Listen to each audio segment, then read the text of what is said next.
My hair look okay?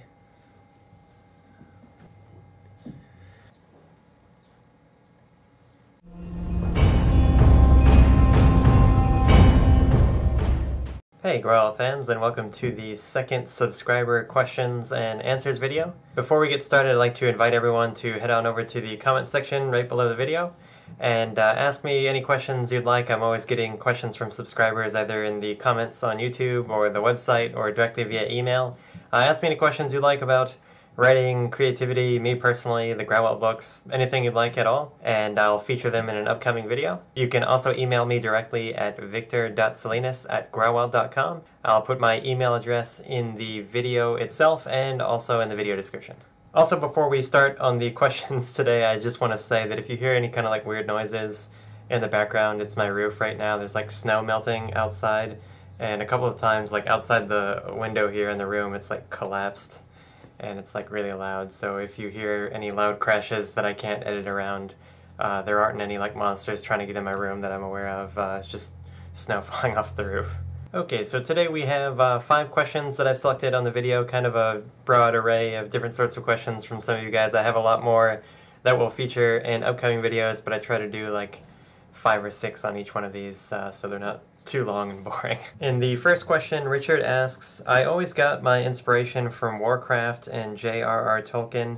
How do I go about making a story as rich as them? Well, Richard, that's a very, I would say, difficult question to answer because there's no one right or wrong way to go about doing that. The world of Warcraft is a very rich setting. I've played a little bit. I used to play when it first came out years ago, and then I stopped because it became like a really big time drain, but enough about me. The World of Warcraft became, more in-depth and more developed over many years, and of course, how many people over at Blizzard Entertainment work on World of Warcraft? I mean, you have hundreds of employees and, many years developing the rich story. So that approach is a lot of people working along with a lot of consumers, a lot of players, a lot of gamers, getting their feedback and building in a rich world, a little bit at a time, and it kind of evolves. And that's actually a really natural sort of evolution. The way Tolkien did it, of course, it took him many years as well, but he was just one person, and all of that sprung from his imagination, and it's kind of a top-down approach where he's like the architect, and he grew, everything kind of like, a god making his own universe. And so those two approaches that you kind of cite as examples are very different, and both of them can work very well for developing your own rich kind of world. So I would say if you want to develop your own world that's as rich as either one of those examples, I mean, kind of choose one of those extremes that you like better, or maybe like a blend of the two. Me personally, I guess I'm more like the Tolkien approach.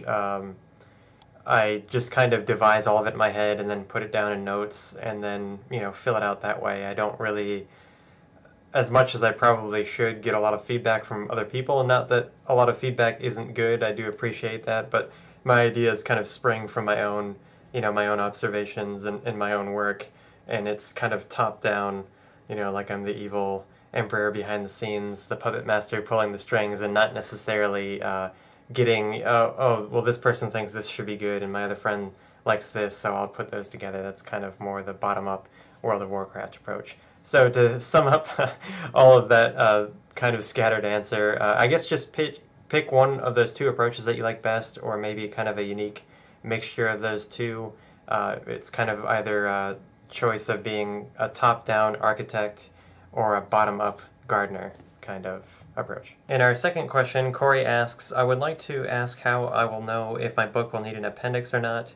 I would think if I do include an appendix, that would be one of the last things that I write. And I agree with you wholeheartedly, Corey. All the Growl books, starting with the first one if you've seen that, and all the rest of them will have an appendix in the back. It's called the Growl lore is what I call it. You don't have to give yours a special name. And an appendix is definitely the last thing that you want to worry about. It's always a really exciting thing. I love books with appendices, like The Lord of the Rings and Dune. They have like a list of common terms that you can reference while you're reading. I do that sometimes, but I love to read the entire thing after I'm done with the book and just get to live in that world a little bit more before the next installment. And honestly, I didn't intend, in my case, to have an appendix at the beginning. Once I finished my rough drafts and started showing them to people, a lot of people came to me with questions and said, hey, you know, can the book somehow explain this concept a little more? You know, what does this word mean that you made up? And it was from reader feedback like that that I realized, like, well, I should probably include an appendix. It wasn't originally something that I wanted to do necessarily. I mean, I had thought about it. You know, a lot of fantasy and sci-fi books have appendices in the back, but I didn't set my, you know, heart on doing one until enough readers came back and said, you know, I really like all these new terms that you've made up, but I wish there was a better way to explain that. And of course you can get around having an appendix by putting a lot of exposition in the story, so where characters just, you know, verbatim tell you exactly what all of these things mean.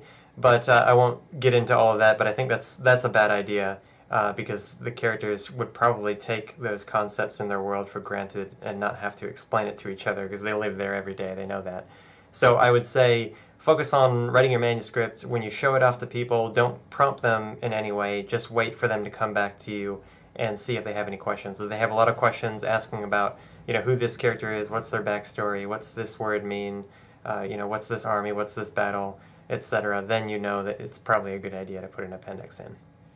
On to our third question. Ethan asks, is it wise to reveal information about what you're writing to the people around you while you're in the middle of writing it? So who exactly would be wise for people to talk to about it, if anyone? There's a very special kind of person that you should approach with anything that you're writing that you take very seriously. Being a writer myself, I can tell you, Corey, and I know that you feel this way. Your writing is your creation, it's your child, it's your baby. You know, you love it, you want someone to treat it well, just like you treat it well when you create it. So you need a very special kind of person, or ideally a special group of people that you can approach. And those types of people have two things in common. One is those people that you approach, even if it's just one person, they have to have a critical eye for this sort of thing. So asking your friend who doesn't really read and, you know, plays sports or video games and, you know, hasn't picked up a book since school is probably not the best person that you should approach with writing. It's not that they won't like it, but someone who's well-versed, someone who reads a lot, who is well-read, has read a lot of stories similar to yours, at least in the same genre, has an eye for the detail, is going to be, you know, magnitudes better than someone who has no idea, you know, anything to do with what your story is about. And the second thing that you need, and this is absolutely critical, it's probably more important than the first one, you need to find people that are going to or are willing to tell you that your baby's ugly. They need to be entirely honest with you, and, you know, if something's bad, they need to tell you, and if something works, then you'll know that it's actually true and not because they like you. The big thing with using friends and family, unfortunately, is that their biases for you as a person, because they love you, they care about you, they don't want to hurt your feelings, those biases will get in the way of them giving you honest feedback. So I would say work on your manuscript alone until you feel that it's complete enough to be enjoyable to someone, so it's finally, you know, done as well as you can make it by yourself. And then you think, okay, well, there's probably other people in the world that are going to find this entertaining as well. I think I've gotten it to that point where not just me will like it. And I would concentrate on finding people that have those two qualities. So they are well-read enough in your genre of choice, and they're willing to be brutally honest with you. It should be people that you're not entirely familiar with, honestly. Again, friends and family are going to have a bias. My beta readers, out of like maybe 15 or 20 of them, I know or have met only like 2 or 3. So a lot of these people are intermediaries, like they're friends of friends or acquaintances of acquaintances of acquaintances, and they don't know me personally at all. So that way I know that what they're saying isn't in regards to me, either good or bad. If they like me, they're not saying good things just because they like me. If they hate me, they're not saying bad things just because they hate me. They're focusing on the writing. A lot of times, like with the manuscripts that we show them, it doesn't even have my name on it. They have no idea who wrote it. So you want to focus on objective feedback, but that's only if and when you're ready to show it off. And that's up to you as an individual. Whenever you think that it's at that point where I feel safe and secure enough that this is good enough to show to someone else, then you're ready. For our fourth question, Jordan asks, I've been really interested in doing a fantasy novel as well. How much research do you put into your novels, and how do you prepare to do each chapter? Well, Jordan, the amount of research that I do depends on exactly how involved each piece of the story has to do. Now, I would say there are two different kinds of research that I do. One is kind of a general reading research, I guess you could call it. I read a lot, as you can see. The bookshelf behind me and this entire room is covered in bookshelves. This is one of my nonfiction. I have just as many nonfiction as I do fiction. This is one of my nonfiction bookshelves that you always see back here. So unless you like this kind of stuff like politics and economics, you probably have never seen this stuff before. But my fiction ones are around the room. And I spend a lot of time reading for reading's sake, so I can see exactly, if you're going to be a writer, you have to study what other writers do. You can learn lessons the easy way by copying what they do. Okay, well this works well. I like this sentence structure. I like this grammar. I like this word. I like this metaphor. I'm going to use that. Or you'll find things that you don't like, and so you know what to avoid. So you have to keep that kind of practice. You got to keep your skills sharpened that way. So that's one part of the research that I do while I'm writing. And even when I'm not, I'm always doing that every day. The other part is when I have like an idea that I want to try. The Grow Out series involves a lot of political intrigue, a lot of military terms, military tactics, action, a little bit of economics, just mention, try to world build and make the thing seem complete. So whenever I have a concept like that even if I think I'm familiar with, I will go more in depth to that. So I'll get a book about, medieval trade or, Renaissance politics or, Roman battle history, to read up on exactly how those things worked in the real world, and then I can apply that to my own. So I would say I spend about 1 hour reading in research one way or another for every hour that I write. So if during a week I write 20-25 hours, I'm spending 20-25 hours plus reading to be able to write that. And a lot of times it varies. It depends what else is going on in my life. There are some weeks where, I write 30 hours and read 40 hours. There are other weeks that I read 10 hours and write 30 hours. It varies, but I'd say there's almost a 1-to-1 comparison. 1 hour of research, 1 hour reading equals 1 hour writing, more or less. Jordan, as to the second part of your question, what I do to prepare for each chapter, I just look at my note cards. There's another video that I did on how to make an outline. I'll put a link to that in the video in the description right about here while I'm talking about it. And I make these note cards, little index cards, and I write my outline on those, and then I can shuffle them if I need to rearrange the way the chapters or scenes work. And those chapter outlines just have a few sentences as to what the major movements of that chapter is going to be. Before I start writing, I sit down and I read that whatever chapter I need to work on. I think about it for maybe 5 minutes, and then I don't know how to describe it. I just start writing it. I just need to get primed, understand what my objectives are.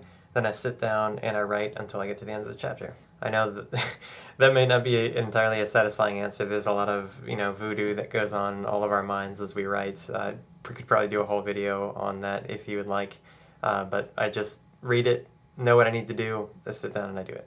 Okay, the fifth and final question is from Stefan. Stefan asks, are you ever nervous that your writing skills and stories aren't good enough? I feel this almost every time I work on my story. I am proud of my work, but sometimes worry that it's not good enough. Stefan, that's something that every artist struggles with. All the great artists, all the great writers, you can just name anybody, has hated their own work. And that's a universal. That's not something I'm afraid to report that you'll ever get over. However, I think it will diminish as you make tiny successes. So if you've never finished a manuscript before, that's the first big stepping stone. Once you get there, you'll get a lot of confidence. Once you show it to someone and they like it, they give you good feedback, they tell you what you need to fix, you'll be infused with even more enthusiasm and confidence, and that's another stepping stone. And each step gets harder to accomplish, but you also get the requisite amount of confidence to get there. But there's always another challenge over the hill. There's always room for improvement. Nothing's ever going to be perfect. Nothing ever appeals to all of your readers, so there's always going to be kind of a negative feedback, and you'll never get over that. You'll never get over the lack of confidence to reach the next stepping stone. Now, I don't want to say that to discourage you. That's actually a really good thing, because if we were so, we artists were so confident and so smug all the time, we would make a lot of mistakes and we wouldn't strive to be better than we actually are.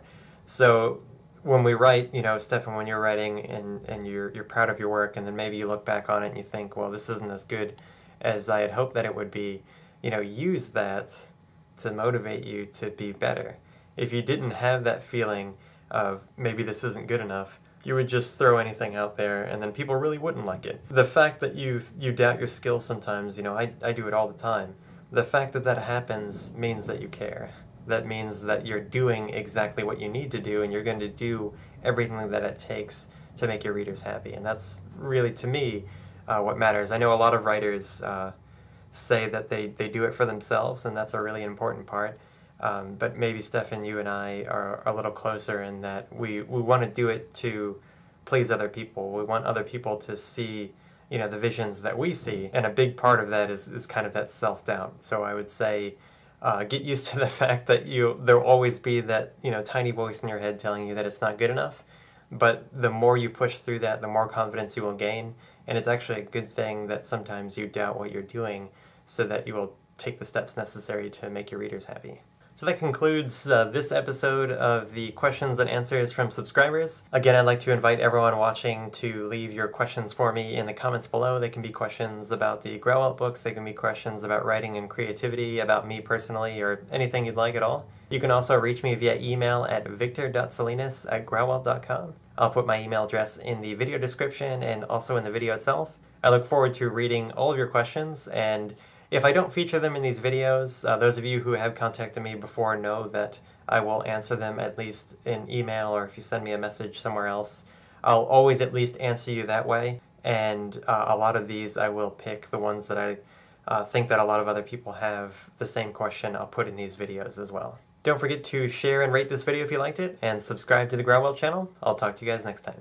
Bye.